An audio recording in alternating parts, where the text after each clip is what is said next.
നമസ്കാരം, ഷാംസ് വ്ലോഗിൻ്റെ പുതിയൊരു വീഡിയോയിലോട്ട് എല്ലാവർക്കും സ്വാഗതം. ഇന്ന് ഞാൻ പരിചയപ്പെടുത്താൻ പോകുന്നത് കൊല്ലം ജില്ലയിൽ പ്രവർത്തിക്കുന്ന അടിപൊളി ഒരു മിക്സഡ് ഫാമിലെ കാഴ്ചകളാണ്. ഈ ഫാമിൻ്റെ ഓണർ എന്ന് പറഞ്ഞ ആൾ കൊല്ലം ജില്ലയിലെ താലൂക്ക് ഹോസ്പിറ്റലിലെ ഗൈനക്കോളജിസ്റ്റാണ് ഡോക്ടർ ഉണ്ണി കൃഷ്ണൻ. അദ്ദേഹത്തിൻ്റെ ഉടമസ്ഥയിലാണ് ഈ ഒരു ഫാം. ഇവിടെ പ്രധാനമായിട്ട് അദ്ദേഹം പരിപാലിക്കുന്നത് ഗിർ പശുക്കളെയും ബാർബറി ഇനത്തിൽപ്പെട്ട ആടുകളെയാണ്. കൂടാതെ മത്സ്യങ്ങളും കോഴികളും എല്ലാം ഉണ്ട്. ഒരു സമ്മിശ്ര ഫാമാണ്. അപ്പോൾ ഇന്നത്തെ ഈ ഒരു വീഡിയോയിൽ അദ്ദേഹത്തിൻ്റെ ഫാമിലെ കാഴ്ചകളാണ് നമ്മൾ കാണാൻ പോകുന്നത്. അപ്പോൾ എന്തൊക്കെയാണ് നമുക്ക് കണ്ടു നോക്കാം. നമസ്കാരം, എൻ്റെ പേര് ഉണ്ണികൃഷ്ണൻ. ഞാൻ ഇവിടെ കുണ്ട്ര താലൂക്ക് ഹോസ്പിറ്റലിൽ ഗൈനക്കോളജിസ്റ്റായിട്ട് വർക്ക് ചെയ്യുന്നു. അപ്പം സർവീസിലായിട്ടിപ്പം 4 കൊല്ലത്തിന് മുകളിലായി. വീട് കൊല്ലത്താണ്. കൊല്ലത്തിവിടെ കുറ്റിച്ചിറ എന്ന് പറയുന്ന സ്ഥലത്ത്, കുറ്റിച്ചിറ നമ്മുടെ TK എഞ്ചിനീയറിംഗ് കോളേജിൻ്റെ അടുത്ത് കുറ്റിച്ചിറ എന്ന സ്ഥലത്ത് ഒരു ചെറിയ ഫാമും കൂടെ നടത്തുന്നുണ്ട്. ഫാം എന്ന രീതിയിലായിട്ട് ഒരു 4 വർഷമായി. പക്ഷേ എനിക്കൊരു പശുക്കളൊരു 6-7 വർഷമായിട്ട് ഞാൻ വളർത്തുന്നുണ്ട്. ആദ്യം കാസർഗോഡ് കുള്ളനൊക്കെ ആയിരുന്നു. ഇപ്പോൾ ഒരു 4 വർഷമായിട്ട് ഗിർ എന്ന് പറയുന്നൊരു ബ്രീഡിൽ മാത്രം കോൺസെൻട്രേറ്റ് ചെയ്തിരിക്കുന്നു. ബേസിക്കലി ഒരു ഫാം അല്ല, ഒരു ബ്രീഡിംഗ് ഫാം എന്നുള്ള ഒരു ലക്ഷ്യത്തിലൂടെ തുടങ്ങിയതാണ്. അപ്പം അതാണ് ഇപ്പോൾ അറ്റ് പ്രസൻറ്റ് ചെയ്യുന്ന പരിപാടി. സാർ, ഈ ഒരു ഫാമിൽ ഗിർ പശുക്കളെ ചൂസ് ചെയ്യാനുള്ളൊരു കാര്യം എന്താണ്? അല്ല, ആദ്യം ഞാൻ കാസർഗോഡ് കുള്ളനെയായിരുന്നു വളർത്തിയത്. കാസർഗോഡ് കുള്ളനെ വളർത്തുന്ന സമയത്ത് തന്നെ ഓൾമോസ്റ്റ്, പക്ഷേ ഇത് ഞാൻ പറഞ്ഞില്ല, ഇതൊരു താല്പര്യമാണ്. ഈ താല്പര്യം തുടങ്ങിയിട്ട് ഇപ്പോൾ ഒരു എനിക്ക് കൃഷിയോടുള്ള താല്പര്യം ഞാൻ 5ാം ക്ലാസ് 6ാം ക്ലാസ് തൊട്ട് തന്നെ ഇതിനെ വളർത്തുന്നുണ്ടായിരുന്നു. പക്ഷികളുണ്ട്, ആടുണ്ടായിരുന്നു പണ്ട് തൊട്ട്. കൃഷി അല്ലാതെ പച്ചക്കറി കൃഷി ഉണ്ടായിരുന്നു. അപ്പോൾ ഒരു 12 ഞാൻ MBBS പഠിക്കുന്ന സമയത്താണ് ഞാൻ പശുക്കളെക്കുറിച്ച് കൂടുതൽ പഠിക്കാൻ തുടങ്ങിയത്. ആ സമയം തൊട്ടുള്ള ഒരു അഭിനിവേശം, ഒരു പാഷനായിരുന്നു ഗിർ എന്ന് പറയുന്ന ഒരു ഇനം. അപ്പോൾ ഓൾമോസ്റ്റ് ഇപ്പം പറയുകയാണെങ്കിൽ 12 വർഷമായിട്ട് ഞാൻ അതിനെക്കുറിച്ച് പഠിച്ചുകൊണ്ടിരിക്കുകയാണ്. യൂട്യൂബ് വീഡിയോസൊക്കെ ഏകദേശം ഒരു വീഡിയോ തന്നെ ഒരു 10-30 തവണ കണ്ടു കാണും. എന്നിട്ട് ഗുജറാത്തിൽ 3-4 തവണ ഇതുവരെ പോയി. അതെല്ലാം ഈ ഒരു ബ്രീഡിന് വേണ്ടിയിട്ടാണ് ഈ ട്രാവൽ എന്ന് ആലോചിക്കണം. അപ്പം അങ്ങനെ എത്തിപ്പെട്ടതാണ്. അപ്പം ബാക്കിയുള്ള ബ്രീഡുകളിൽ നിന്ന് കമ്പയർ ചെയ്യുമ്പോൾ എനിക്ക് ഏറ്റവും സ്ട്രൈക്കിംഗ് ആയിട്ട് തോന്നിയത് അതിൻ്റെ ഒരു നേച്ചറാണ്. വളരെ ഡൊസൈലായിട്ടുള്ളൊരു ആനിമലാണ് ഗിർ. ബാക്കിയുള്ള പശുക്കളൊക്കെ നമുക്ക് ചവിട്ടില്ല, തൊഴിയില്ല. പക്ഷേ ഇത് കേൾക്കുമ്പോൾ ചിലവർ ആലോചിക്കും, ശരി എൻ്റെ ഗിർ പശു ഭയങ്കര ചവിട്ടാണല്ലോ എന്ന്. പക്ഷെ അതങ്ങനെയല്ല. നമ്മുടെ ഒരു സ്ഥലത്തെത്തി നമ്മളുമായിട്ട് ഇണങ്ങി ചേർന്നതിന് ശേഷം ഉള്ള ഒരു ക്യാരക്ടറാണ് ഞാൻ പറയുന്നത്. ചവിട്ടില്ല, തൊഴിയില്ല, വളരെ സ്നേഹമാണ്, കുട്ടികളുമായിട്ട് കളിക്കാൻ പറ്റുന്നൊരു ബ്രീഡ്. എന്നാൽ നമുക്ക് ഒരു എക്കണോമിക്കലി വയബിളായിട്ടുള്ള കുറച്ച് പാലും കൂടെ ഉള്ള ഒരു ബ്രീഡ് എന്ന നിലയിലാണ് ഞാൻ ഗിറിലെത്തിയത്. നമ്മുടെ ഫാമിൽ ഇപ്പോൾ എത്ര കാളകളാണ് സാർ ഉള്ളത്? പശുക്കൾ ഒരു 8 പശുക്കളുണ്ട്. പിന്നെ കാളയുടെ ഹൈഫർ 2 വയസ്സിന് മുകളിലുള്ള 2 എണ്ണമുണ്ട്. അല്ലാതെ ഒരു ഹൈഫർ പശുക്കൾ ഒരു 2 എണ്ണമുണ്ട്. കുട്ടികൾ 5 എണ്ണമുണ്ട്. നമ്മുടെ ഈ ഒരു ഫാം എങ്ങനെയാണ് സാർ സെറ്റ് ചെയ്തിരിക്കുന്നത്? ഈ ഒരു തറവാടും കാര്യങ്ങളും അതെങ്ങനെയാണ്? അതിനെക്കുറിച്ചൊന്ന് പറഞ്ഞല്ലോ. ഇത് എൻ്റെ കുടുംബ വീടാണ്. ഇതിൻ്റെ മുകളിൽ തന്നെ അമ്മയുടെ കുറച്ച് സ്ഥലം ഈ പ്ലോട്ടുമായിട്ട് ചേർന്ന് തന്നെ ഉണ്ട്. അപ്പോൾ ആ അമ്മയുടെ സ്ഥലത്ത് ആണ് ഇത് സെറ്റ് ചെയ്തിരിക്കുന്നത്. അപ്പോൾ നമുക്ക് സ്ഥലത്തിന് നമ്മൾ ഒരിക്കലും ഞാൻ ഒരു മിനിമം ഇൻഫ്രാസ്ട്രക്ചറിൽ തുടങ്ങുക എന്നുള്ളതാണ്. ഇങ്ങനെയുള്ള കാര്യങ്ങൾ, ഇങ്ങനെയുള്ള പ്രത്യേകിച്ച് പശു, ആട് തുടങ്ങിയുള്ള കാര്യങ്ങൾ നമ്മൾ അതിലിറങ്ങി ചെല്ലുമ്പോൾ ആദ്യം ചെയ്യാനുള്ള കാര്യം എന്ന് പറഞ്ഞു കഴിഞ്ഞാൽ നമ്മുടെ കയ്യിൽ നിന്ന് ഇൻഫ്രാസ്ട്രക്ചറിന് കാശ് മുടക്കാതിരിക്കുക. അപ്പം നമുക്കൊരു സ്വന്തമായിട്ടൊരു സ്ഥലം ഉണ്ടെങ്കിൽ അതിവിടെ തന്നെ ചെയ്യുക. ചെറുതാണെങ്കിലും കുഴപ്പമില്ല, അവിടെ തന്നെ ചെയ്യുക. കെട്ടിടത്തിന് ഒട്ടും കാശ് കളയാതിരിക്കുക. അപ്പം അതിൻ്റെ ഒരു ബേസിലാണ് എൻ്റെ തന്നെ സ്ഥലത്തൊരു ചെറിയ രീതിയിൽ നമ്മൾ തുടങ്ങിയിട്ടുള്ളത്. എന്നാലും നമുക്ക് കൃഷിക്ക് ഇവിടെ തന്നെ വയലുണ്ട്. അപ്പം വയലിൽ ഏകദേശം 1 ഏക്കറോളം വയലുണ്ട്. അതിൽ പുല്ല് നട്ടിട്ടുണ്ട്. പിന്നെ കുറേ പയറും അതും ഇതുമൊക്കെ ഉണ്ട്. അപ്പോൾ ഇത് മുരിങ്ങ നട്ടിട്ടുണ്ട്. അപ്പോൾ ഇതൊക്കെയാണ് ഇതിൻ്റെ ഫോഡറായിട്ട് നമുക്ക് യൂസ് ചെയ്യാനും പറ്റും. സാർ, നമുക്ക് പ്രധാനമായിട്ട് ഗിർ പശുക്കളുടെ കുറച്ച് ക്വാളിറ്റീസ് പറഞ്ഞുതരോ? പശുക്കളുടെ അതുപോലെ തന്നെ ഇതിനകത്ത് ബുള്ളിൻ്റെ. ഓക്കെ, ഞാൻ ജസ്റ്റ് ഒരു ഗിറിനെക്കുറിച്ച് നമ്മൾ ഒരു തുടക്കം എന്ന രീതിയിൽ പറയുകയാണെങ്കിൽ ഇത് ഗുജറാത്തിലെ ബ്രീഡാണ്. ഗുജറാത്തിലൊരു 4 സ്ഥലങ്ങളിലാണ് ഇതിനെ പ്രധാനമായിട്ടും ബ്രീഡ് ചെയ്തിരിക്കുന്നത്. ജുനഗഡ് എന്ന് പറഞ്ഞൊരു സ്ഥലത്ത്, ജുനഗഡ് നവാബ്, പഴയ ഞാൻ പറയുന്ന ഒരു 300 വർഷങ്ങൾക്ക് മുന്നുള്ള കാര്യമാണ്. ജുനഗഡ് നവാബ് ഉണ്ട്. പിന്നെ ഭാവ്നഗറിൽ കൃഷ്ണകുമാർജി എന്ന് പറഞ്ഞൊരു രാജാവ്, പിന്നെ മോർബി എന്ന് പറയുന്നൊരു സ്ഥലത്ത്, പിന്നെ പുഷ്പവടി എന്ന് പറയുന്നൊരു സ്ഥലത്ത്. ഈ 4 സ്ഥലങ്ങളിലായിരുന്നു ഈ ഗിറിൻ്റെ മെയിൻ ബ്രീഡിംഗ് ഉണ്ടായിരുന്നത്. വർഷങ്ങൾക്ക് മുമ്പുള്ള കാര്യമാണ് ഞാൻ പറയുന്നത്. എന്നിട്ട് അവിടെ നിന്ന് ആണ് ബാക്കിയുള്ള ഈ ജുനഗത്തിൽ സംഭവിച്ചതെന്ന് പറഞ്ഞു കഴിഞ്ഞാൽ അവിടെ പുള്ളിക്കാരൻ പാകിസ്ഥാനിലോട്ട് പോയപ്പോഴത്തേക്ക് ഈ പശുക്കളെല്ലാം നമ്മുടെ ബൈഫ് ഇൻസ്റ്റിറ്റ്യൂട്ടിലും ഗവൺമെൻറ് ബ്രീഡിംഗ് ഫാമിലോട്ടും കൊടുക്കുകയാണ് ചെയ്തത്. പിന്നെ നമ്മുടെ കൃഷ്ണകുമാർജി നമ്മുടെ ആ പശുക്കളുടെ ഹേർഡിനെ കൊടുത്തത് നമ്മുടെ പ്രദീപ് സിംഗ് റാവുൽ എന്ന് പറഞ്ഞ ബാപ്പു എന്ന് എല്ലാവരും വിളിക്കുന്ന ഭാവ്നഗറിലെ ഇപ്പോഴുള്ള വ്യക്തിയുടെ കയ്യിലോട്ട് കൃഷ്ണകുമാർ രാജാവ് എല്ലാവരെയും കൊടുത്തു. ഈ ബാപ്പുവിൽ നിന്നാണ് ബഡ്വ ഈ ബാപ്പു എന്നല്ല, കൃഷ്ണകുമാർജി തന്നെ ഒരു 20 പശുക്കളെ ബഡ്വയിലെ ഈ ബാപ്പുവിന് ഗിഫ്റ്റ് ചെയ്തേക്കുകയാണ്. ആ 20 പശുക്കളിൽ നിന്നാണ് ബഡ്വേയിലുള്ള ഇപ്പോൾ ഉള്ളൊരു ഹേർഡ്, ഒരു 150ഓളം പശുക്കൾ, വളരെ വലിയ ഫേമസ് ബ്രീഡിംഗ് ഫാമാണ്, ഇപ്പോൾ അവരുണ്ടായിരുന്നത് അവിടെ നിന്നാണ്. ഓക്കെ, അപ്പോൾ ഈ സ്ഥലങ്ങളിൽ എല്ലാം ഈ പശുക്കളുണ്ട്. ഓരോ ബ്രീഡറും അവരുടേതായ രീതിയിൽ ഇതിനെ ബ്രീഡ് ചെയ്തെടുത്തു. അപ്പോൾ ബേസിക് ഗിർ ക്വാളിറ്റീസ് എന്ന് പറഞ്ഞ് കുറച്ച് ക്വാളിറ്റീസ് ഉണ്ട്. പിന്നെ ഓരോ സ്ഥലത്തും ഇപ്പോൾ ഭാവ്നഗറിലെ പശുക്കൾക്ക് കുറച്ച് വ്യത്യാസങ്ങളുണ്ട്, ജസ്ദാനിലെ പശുക്കൾക്ക് കുറച്ച് വ്യത്യാസമുണ്ട്, ബഡ്വേയിലെ പശുക്കൾക്ക് ചെറിയൊരു വ്യത്യാസമുണ്ട്. അപ്പം എന്താണ് ബേസിക് ഗിർ ക്വാളിറ്റീസ് എന്നുള്ളത് ഞാൻ പറയാം. ബേസിക് ഗിർ ക്വാളിറ്റീസ് പറയുകയാണെങ്കിൽ ഇതിൽ ഇവനെ നോക്കാം. ഇവൻ്റെ നമ്മൾ ആദ്യം നോക്കിയെടുക്കേണ്ടത് നമ്മുടെ തലയാണ്. തലയിൽ ഇത് നല്ല വിരിഞ്ഞിരിക്കണം, നമ്മുടെ തല മസ്തിഷ്കം പോലെ നല്ല വിരിഞ്ഞിരിക്കണം. അതെങ്ങനെയാണ് വിരിയുന്നത്? അത് വിരിയുന്നത് എങ്ങനെയാണെന്ന് പറഞ്ഞു കഴിഞ്ഞാൽ നമ്മുടെ ഈ കൊമ്പ് താഴോട്ടാണ് ആദ്യം പോകേണ്ടത്. അപ്പോൾ ആദ്യം താഴോട്ട് പോവുക, പിന്നെ എങ്ങനെ വേണമെങ്കിലും കൊമ്പിന് പോവാം. കൊമ്പ് പിന്നെ താഴോട്ട് തന്നെ പോവാം, ചിലവർ ഇങ്ങനെ വന്നിട്ട് ഇങ്ങനെ പോവാം, ഇങ്ങനെ പുറകിലോട്ട് പോവാം. പക്ഷേ ഫസ്റ്റ് വരേണ്ടത് താഴോട്ടാണ് വരേണ്ടത്. പിന്നെ അവൻ്റെ ചെവി ബുള്ളിനകത്തും പശുവിൻ്റെ എല്ലാം ഒരുപോലെ എല്ലാം ഈ ഫീച്ചേഴ്സ് ഞാൻ പറഞ്ഞ ഗിർ ബുള്ളിൻ്റെയും പശുവിൻ്റെയും രണ്ടും കൂടെയാണ്. പിന്നെ ഇവൻ്റെ ചെവി രണ്ടും തുറന്ന് പുറത്തോട്ടിരിക്കണം, പുറത്തോട്ടാണ് ഇരിക്കുന്നത്. അതിൻ്റെ ചുനുപ്പ് വരുന്നത് നമ്മുടെ അകത്തോട്ട് ചുനിച്ചിങ്ങനെ അകത്തോട്ടാണ് ഇങ്ങനെ നിൽക്കുന്നത്, പുറത്തോട്ട് തുറന്ന് അകത്തോട്ട് ഇങ്ങനെ ഇരിക്കും. അതാണ് ചെവി. കൊമ്പിൻ്റെ ക്വാളിറ്റി ഞാൻ പറഞ്ഞു, തലയുടെ ക്വാളിറ്റി പറഞ്ഞു. പിന്നെ ഈ ബുള്ളിനുള്ളൊരു വ്യത്യാസം എന്ന് പറഞ്ഞാൽ ബുള്ളിൻ്റെ ഫേസ്, അതൊന്നൊന്ന് ഫോക്കസ് ചെയ്ത് കഴിഞ്ഞാൽ മനസ്സിലാവും. ഈ ഫേസ്, കണ്ണും മൂക്കിനും ഇടയിലുള്ള ലെങ്ത് കുറവ് വേണം, അതൊരു ക്വാളിറ്റിയാണ്. പക്ഷേ പശുവിന് നീട്ടമുള്ള മുഖമായിരിക്കും. പക്ഷെ ബുള്ളിൻ്റെ കണ്ണിൻ്റെ ഇവിടെ തൊട്ട് ഈ മൂക്ക് വരെയുള്ള ഏരിയ കുറച്ച് അതിൻ്റെ വളരെ ചെറിയ ഏരിയയാണ് ആ ബുള്ളിൻ്റെ.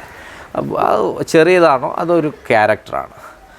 പിന്നെ ബുള്ളിൻ്റെ അല്ല, പിന്നെ ഗിർ പശുവിൻ്റെ വേറെ ക്യാരക്ടർ എന്ന് പറഞ്ഞു കഴിഞ്ഞാൽ, നല്ല പശുക്കളുടെ ക്യാരക്ടർ എന്ന് പറഞ്ഞു കഴിഞ്ഞാൽ നമ്മുടെ ഹമ്പ് മുതൽ നമ്മുടെ വാല് വരെ, വാലുണ്ടാവുന്നില്ല, വാലിൻ്റെ ഏകദേശം ഈ ഒരു ഭാഗം വരെ സ്ട്രെയിറ്റ് ലൈൻ ആയിരിക്കണം.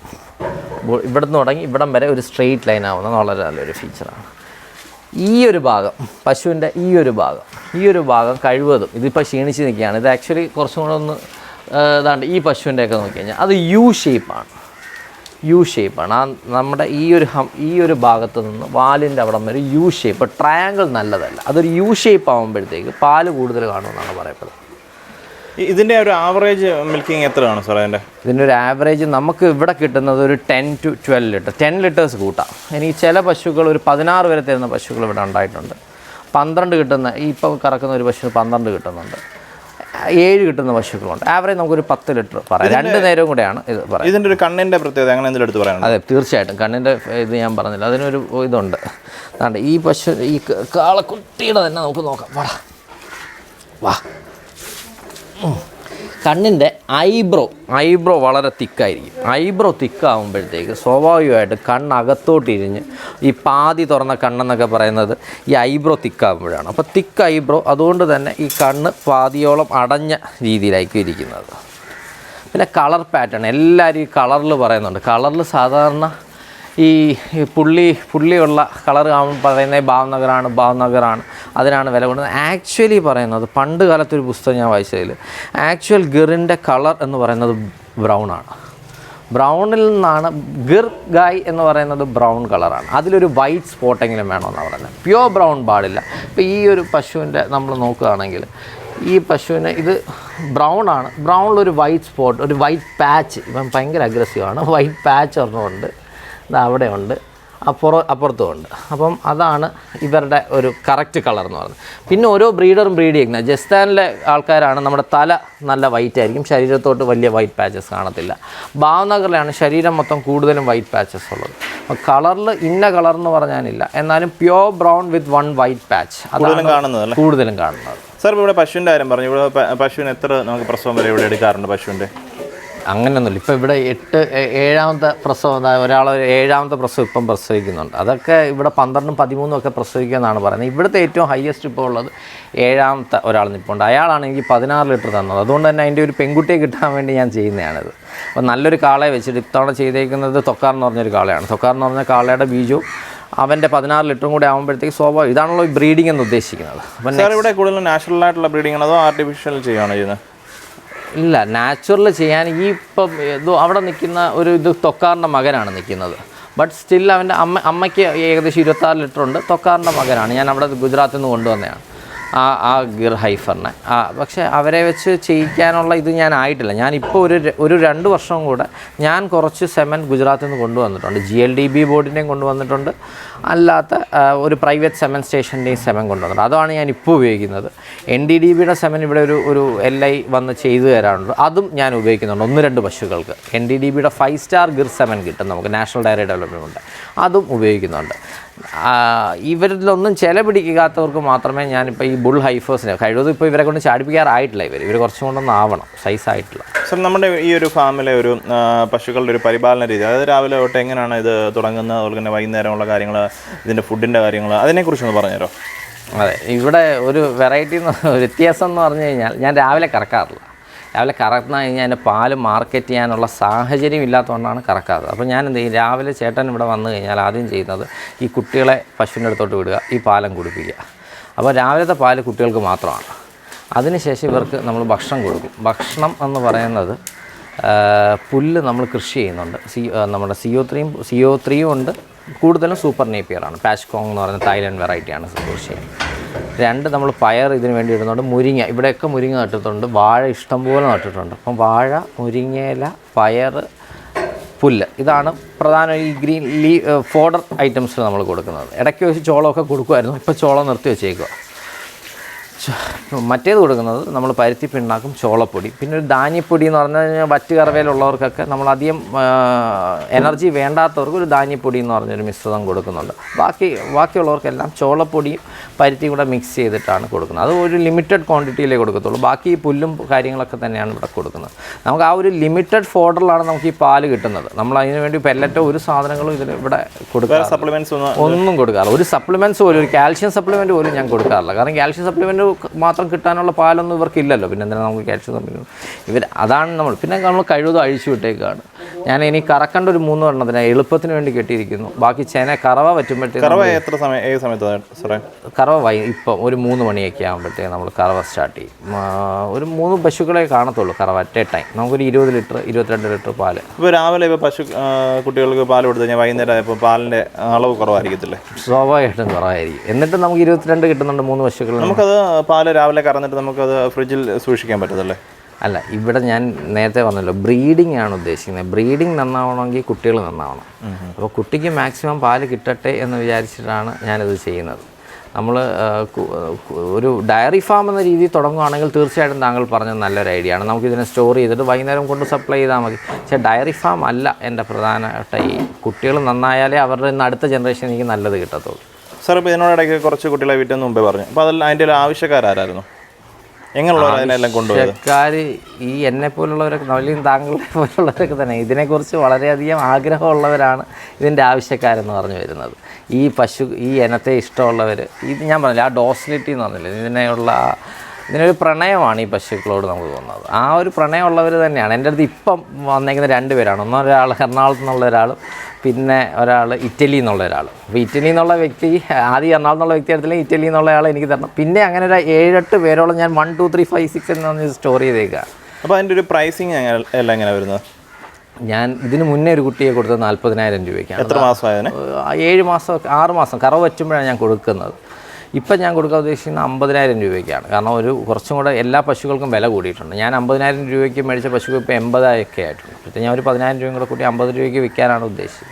ഇപ്പോൾ നമ്മൾ ഗിർപശുവിനെ നോക്കുകയാണെങ്കിൽ നമ്മുടെ ഫാമിൽ ഇപ്പോൾ ഒരു 3-4 വർഷമായിട്ട് ഇവിടെ പരിപാലിക്കുന്നുണ്ട്. ഇതിനോടിടയ്ക്ക് എന്തെങ്കിലും പ്രതികൂല സാഹചര്യങ്ങളായിട്ട് അസുഖങ്ങൾ അങ്ങനെ എന്തെങ്കിലും വന്നിട്ടുണ്ട്? അസുഖങ്ങളില്ല. ഇതിന് ഇതുവരെ ഒരു തവണ ലംബി സ്കിൻ ഡിസീസ് നമ്മുടെ ഇവിടെ നിൽക്കുന്ന ഒരു പശുവിന് പ്രസവിച്ച് കഴിഞ്ഞോടെ സ്വാഭാവികമാണ്. അപ്പം ഇവിടെ ലംബി സ്കിൻ ഡിസീസ് കൊല്ലത്ത് ശരിക്കും ഉള്ളൊരു സമയത്ത് പ്രസവശേഷം എന്ന് പറഞ്ഞാൽ ഇമ്മ്യൂണിറ്റി ഏറ്റവും കുറഞ്ഞൊരു സമയമാണ് ഒരു അമ്മയെ സംബന്ധിച്ചോളം. അപ്പോൾ ആ പ്രസവം കഴിഞ്ഞ ഉടൻ തന്നെ അതിന് കിട്ടി. പക്ഷേ അതൊരു 2 ദിവസം നമ്മളൊന്ന് കാര്യമായിട്ട് നോക്കി ആ മുറിവ് ഒരു ചെറിയ ഒരൊറ്റ മുറിവ് മാത്രം ഉണ്ടായി. അതൊരു 3rd day 4th day disappear ചെയ്തു. ആ പശു എനിക്കൊരു ഒരാഴ്ച കൂടെ കഴിഞ്ഞാൽ 10 ലിറ്ററോളം പാലും തരാൻ തുടങ്ങി. അപ്പോൾ അത്രയും ഇമ്മ്യൂൺ പവറാണ് ഇവർക്ക് ബേസിക്കലി ഉള്ളത്. ഈ ഒരു പശുവിന് ബാധിച്ചു കഴിഞ്ഞാൽ സ്വാഭാവികമായിട്ടും ബാക്കിയുള്ള പശുവിന് ബാധിക്കേണ്ടതാണ്. പക്ഷെ ആർക്കും അത് വന്നുമില്ല. അതൊക്കെ കാണിക്കുന്ന അതിൻ്റെ ഇമ്മ്യൂൺ പവറാണ്. വളരെ ഇമ്മ്യൂണിറ്റി ഉള്ള കുളമ്പ് രോഗം അങ്ങനെ എന്തെങ്കിലും ഒന്നുമില്ല. കുളമ്പ് രോഗം ഇത് ഞാൻ കുത്തിവെപ്പ് എടുക്കാറുണ്ട്. ഇവിടെ എല്ലാ വർഷവും വന്ന് എടുക്കുന്നുണ്ട്. പക്ഷേ ഇതുവരെ മാസ്റ്റൈറ്റിസ്, കുളമ്പ് രോഗം പ്രശ്നങ്ങളൊന്നും തന്നെ ഇതുവരെ ഉണ്ടായിട്ടില്ല. സാർ, ഇപ്പോൾ ഇവിടുത്തെ ഒരു പാലിന് അതിൻ്റെ ഒരു റേറ്റ് എങ്ങനെയാണ് കൊടുക്കുന്നത്? ഞാൻ 120 രൂപ ലിറ്ററിനാണ് കൊടുക്കുന്നത്. അത് നമ്മൾ ഹോം ഡെലിവറി ചെയ്യുന്നുണ്ട് വീടുകളിൽ. അത് എൻ്റെ ഞാൻ സ്റ്റേ ചെയ്യുന്ന തേവള്ളി എന്ന് പറഞ്ഞ സ്ഥലത്താണ്. അപ്പോൾ അതിന് ചുറ്റുമുള്ള കസ്റ്റമേഴ്സ് തന്നെയാണ്. ഞാനിപ്പം നമ്മുടെ കസ്റ്റമേഴ്സിനെ ഒരു ഗ്രൂപ്പിൽ ആഡ് ചെയ്തു, ഒരു വാട്സപ്പ് ഗ്രൂപ്പുണ്ട്. അപ്പോൾ ആ ഗ്രൂപ്പിലുള്ള കസ്റ്റമേഴ്സ് തന്നെ, ഗ്രൂപ്പിലെ അംഗങ്ങൾ തന്നെയാണ് എൻ്റെ കസ്റ്റമേഴ്സ്. എല്ലാവരും വീട്ടിൻ്റെ അടുത്തുള്ളവർ തന്നെയാണ്. അല്ലാതെ വളരെ ഒരു ഹൈ പ്രൊഫൈൽ ടീം മാത്രമല്ല, വളരെ മന്ത്ലി ഇൻകം ഉള്ള ഉദ്യോഗസ്ഥർ തന്നെയാണ് എൻ്റെ കസ്റ്റമേഴ്സ്. സാർ, സാധാരണ നമ്മുടെ മറ്റുള്ള ബ്രീഡ്സിൻ്റെ പശുക്കളുടെ പാല് നമുക്ക് 45 to 55 റേഞ്ച് കിട്ടുമ്പോൾ ഗിറിന് 120ക്കാണ് കൊടുക്കുന്നത്. അപ്പോൾ ഇത് എങ്ങനെയാണ് സാധാരണക്കാരന് വാങ്ങിക്കാൻ പറ്റുന്നത്? അല്ലെന്നുണ്ടെങ്കിൽ ഇതിനകത്ത് എന്ത് ബെനിഫിറ്റാണ് കിട്ടുന്നത്? അതെ, പാലിൻ്റെ ബെനിഫിറ്റ് പറയുകയാണെങ്കിൽ നമുക്ക് എല്ലാവർക്കും ഈ പശുവിനെ കുറിച്ച് അറിയാവുന്ന, ഈ നാടൻ പശുക്കളെ കുറിച്ച് അറിയാവുന്നവർക്ക് എല്ലാവർക്കും ഒരു കൺസെപ്റ്റ് ഉണ്ട്, A2 മിൽക്ക് എന്നുള്ളത്. അപ്പോൾ ആദ്യം തന്നെ ആ A2 മിൽക്ക് എന്നുള്ളൊരു കൺസെപ്റ്റിൽ തന്നെ പറയാം. ഞാൻ ഈ A2 അതൊരു വലിയ വിവാദമേറിയ ഏരിയയാണ്, ഞാൻ അതിലോട്ട് അധികം കടക്കുന്നില്ല. ബട്ട് സ്റ്റിൽ ആ A2 മിൽക്ക് എന്നുള്ള ഒരു ഫസ്റ്റ് കൺസെപ്റ്റ് അത് തന്നെയാണ്. 2, നമ്മൾ ഈ പാല് ഉപയോഗിച്ച് കഴിയുമ്പോഴത്തെ, ഈ പാൽ ഈ നടൻ ദേശീ കൗവിൻ്റെ മിൽക്ക് ഉപയോഗിച്ച് കഴിയുമ്പോൾ അതിലുള്ള ഹെൽത്ത് ബെനിഫിറ്റ്സ് ഇവർക്ക് നേരിട്ട് തന്നെ അറിയാൻ സാധിക്കും. അതാണ് ഇതിൻ്റെ ഒരു ക്രക്സ് എന്ന് പറയുന്നത്. അപ്പോൾ ഒരാളിത് ഉപയോഗിച്ച് അയാൾക്കൊരു 2 ദിവസം പാല് കിട്ടാതായിരുന്നു കഴിഞ്ഞാൽ അയാൾ ശരിക്കും ഫ്രസ്ട്രേറ്റഡ് ആവും. അപ്പോൾ 120 രൂപ എന്ന് പറയുന്നത് അവിടെ ഒരു വിഷയമല്ലാതാവുന്നത് പാലിൻ്റെ ക്വാളിറ്റിയാണ്. അത് പാലിന് എന്ത് ക്വാളിറ്റിയാണെന്ന് ചോദിച്ചാൽ, ഒന്ന് അതിൻ്റെ ടേസ്റ്റ്, 2 കുറേയേറെ അസുഖങ്ങൾ. ഏറ്റവും എനിക്ക് സ്ട്രൈക്കിംഗ് ആയിട്ട് തോന്നുന്ന അലർജിയുടെ പ്രശ്നങ്ങൾ ശരിക്കും കുറയുന്നതായിട്ട് കണ്ടിട്ടുണ്ട്. ഡസ്റ്റ് അലർജി ആയിക്കോട്ടെ, ഈവൺ ആസ്മ, അതൊക്കെ ശരിക്കും കുറയുന്നതായിട്ട് കണ്ടെത്തിയിട്ടുണ്ട്. അത് ഈ ഫീഡ്ബാക്ക് കിട്ടുന്ന വെച്ചിട്ടാണ് ഞാൻ പറയുന്നത്. 3, ഈ ലാക്ടോസ് ഇൻടോളറൻസ് നമ്മൾ പറയാറുണ്ട്. ചിലവർക്ക് പാല് കുടിക്കുമ്പോൾ ദഹനം ഉണ്ടാകുന്നില്ല, അല്ലെങ്കിൽ ബ്ലോട്ടിംഗ് സെൻസേഷൻ വരുന്നു. അത് ലാക്ടോസ് ഇൻടോളറൻസ് എന്ന് പറഞ്ഞാൽ വരുന്നത്. പക്ഷേ ഈ ലാക്ടോസ് ഇൻടോളറൻസ് ആക്ച്വലി ഗിറിൻ്റെ പാലിലും ലാക്ടോസ് ഉണ്ട്. അപ്പോൾ എന്തുകൊണ്ട് ഈ ഗിറിൻ്റെ പാൽ കുടിക്കുമ്പോൾ ഇവർക്ക് ഈ പ്രശ്നം ഉണ്ടാകുന്നില്ല? അത് ലാക്ടോസ് ആയിരിക്കത്തില്ല പ്രശ്നം. അതൊരു ബേസിക്കലി ഒരു ഈ A1 പ്രോട്ടീൻ ആയിരിക്കാം അവർക്ക് ഇൻടോളറൻ്റ് ആയിട്ടുള്ളത്.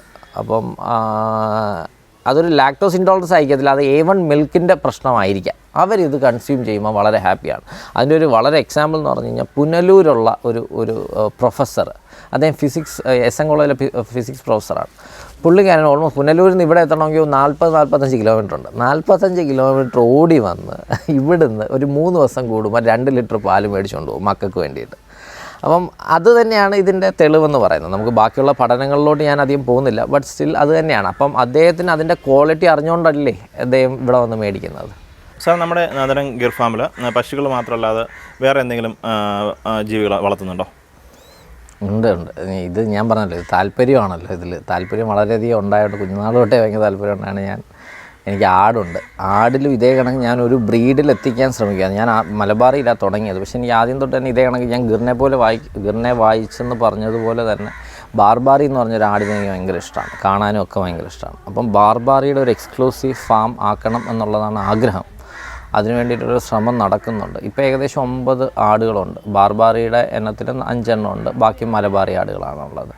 പിന്നെ കുറച്ച് മീൻ വളർത്തലുണ്ട്. നമ്മൾ രോഹുവിനെ ഒരു കുളത്തിൽ ചെയ്യുന്നുണ്ട്. അല്ലാതെ നമ്മൾ ഇവിടെ ഒരു പാടം ഉണ്ടെന്ന് ഞാൻ പറഞ്ഞു. ആ പാടത്തിനെ നമ്മളിങ്ങനെ കയറി പണ കോരിയിരിക്കുകയാണ്. അപ്പോൾ ഓൾമോസ്റ്റ് നല്ലൊരു 1.5 മീറ്ററോളം ഡെപ്തിൽ കുഴികളുണ്ട്, നല്ല നീളത്തിലുള്ള. ആ കുഴികളിൽ ഞാൻ ഒരു 10,000-ഓളം നമ്മുടെ വരാൽ കുഞ്ഞുങ്ങളെ ഇട്ടുണ്ട്. കഴിഞ്ഞ തവണയും നമുക്കൊരു ധാരാളം കിട്ടിയായിരുന്നു വരാലിനെ. ഇത്തവണ ഒരു വ്യാവസായികമായിട്ട് വരാൽ കുഞ്ഞുങ്ങളെ ഇട്ടിട്ടുണ്ട്. ചെളി ആയതുകൊണ്ട് ഇവരങ്ങ് കയറി അങ്ങ് വളർന്നോളും വരാൽ. പിന്നെ നമുക്ക് കോഴികളുണ്ട്, നാടൻ കോഴികളുണ്ട്, പിന്നെ പച്ചക്കറിയുണ്ട്. സാറ് പ്രൊഫഷണലി ഒരു ഡോക്ടറാണ്, അതിനോടൊപ്പം ഇതിനെല്ലാം എങ്ങനെയാണ് സമയം കണ്ടെത്തുന്നത്? ഇത് ഇങ്ങനെയുള്ള കാര്യങ്ങൾ ചെയ്യുന്നവർക്കെല്ലാം ഈ കാര്യങ്ങളെല്ലാം ഇഷ്ടമുള്ളവരാണ് ഇത് ചെയ്യുന്നത്. അതാണ് ബേസിക് കഷ്ടം. എനിക്ക് ഇഷ്ടമുള്ള കാര്യങ്ങളെ ഞാൻ ജീവിതത്തിൽ ചെയ്യത്തുള്ളൂ ഒരു വാശി പിടിച്ചിരിക്കുന്ന ഒരു ആവശ്യമാണ്. കാരണം MBBS കഴിഞ്ഞിട്ട് എൻ്റെ എൻട്രൻസ് കിട്ടിയിട്ട് നമ്മുടെ കൗൺസിലിങ്ങിൻ്റെ സമയത്ത് എനിക്ക് ഓർത്തോയൊക്കെ കിട്ടുമായിരുന്നു. അപ്പോഴത്തേക്ക് അമ്മയൊക്കെ പറഞ്ഞു ഓർത്തോ എടുത്തു. ഞാൻ പറഞ്ഞു, അമ്മ എനിക്ക് ഗൈനക്കാണ് ഇഷ്ടം. അപ്പോൾ ഈ ഗൈനക്ക് അങ്ങനെയാണ് ഞാൻ ഗൈനക്കിലെത്തുന്നത്. അപ്പോൾ എനിക്ക് ഇഷ്ടമുള്ള കാര്യങ്ങൾ ഞാൻ ചെയ്യും, അതിന് എന്തൊക്കെ സമയമുണ്ട്. അപ്പോൾ ഞാൻ ഇവിടെ ചെയ്യുന്നത് എനിക്ക് അടുത്ത് തന്നെയാണ്, ഹോസ്പിറ്റൽ അടുത്ത് തന്നെയാണ്. കുണ്ട്ര ഇവിടുന്ന് ഒരു 7 കിലോമീറ്റേഴ്സേ വരത്തുള്ളൂ. ഞാൻ എൻ്റെ കൺസൾട്ടേഷൻ ഉച്ചയ്ക്കത്തെ പരിപാടി 1:30-2 മണിയോടെ കഴിയും. 2 മണിക്ക് കഴിഞ്ഞിട്ട് ഈ 2 to 4 ഉണ്ട്. 2 to 4 ഞാനിവിടെ വന്നിട്ട് എല്ലാ ദിവസവും മുടങ്ങാതെ 2 to 4 ഇവിടെ തന്നെയാണ്. 4 ഞാൻ വീണ്ടും തിരിച്ചു പോകും. 4:30 എനിക്ക് കൺസൾട്ടേഷൻ ഉണ്ട്. 4:30 കൺസൾട്ടേഷൻ അവിടെ തുടങ്ങും. അപ്പോൾ ഈ 2 to 4 ഈ പറയുന്ന ഞങ്ങൾക്ക് ഇവിടെ ഒരു ജോലിക്കാരനേ ഉള്ളൂ. ആ ഒരു ജോലിക്കാരൻ വെച്ചിട്ട് ഈ പശുക്കളെ ഇത്രയും കാര്യങ്ങൾ നോക്കുന്നത് ഒരു ചേട്ടൻ മാത്രമേ ഉള്ളൂ. ആ ചേട്ടൻ ഒരു ഫാമിലി മെമ്പർ പോലെയാണ്. അപ്പോൾ ആ ചേട്ടനാണ് ഇത്രയും കാര്യങ്ങൾ ചെയ്യുന്നത്. അപ്പോൾ ഈ പച്ചക്കറി കൃഷി, മീൻ, കോഴി ഇതെല്ലാം ഞാൻ ചെയ്യുന്നത് ഈ 2 മണിക്കൂർ ഗ്യാപ്പിലാണ്. പിന്നെ എന്നെ സഹായിക്കാനല്ല, എൻ്റെ അമ്മയുടെ അനിയനുണ്ട്, ഉള്ള റൈറ്റ് ഹാൻഡ് പോലെ നിൽപ്പുണ്ട്. പിന്നെ ഫാമിലി സപ്പോർട്ട്, ഡെഫിനറ്റ്ലി ഫാമിലി സപ്പോർട്ടിലതൊന്നും നടക്കത്തില്ലല്ലോ. അപ്പോൾ വൈഫിൻ്റെയൊക്കെ സപ്പോർട്ട് വളരെയധികം ഉണ്ട്. അപ്പോൾ അതിൻ്റെയൊക്കെ പുറത്താണ് ഇതിങ്ങനെ പോകുന്നത്.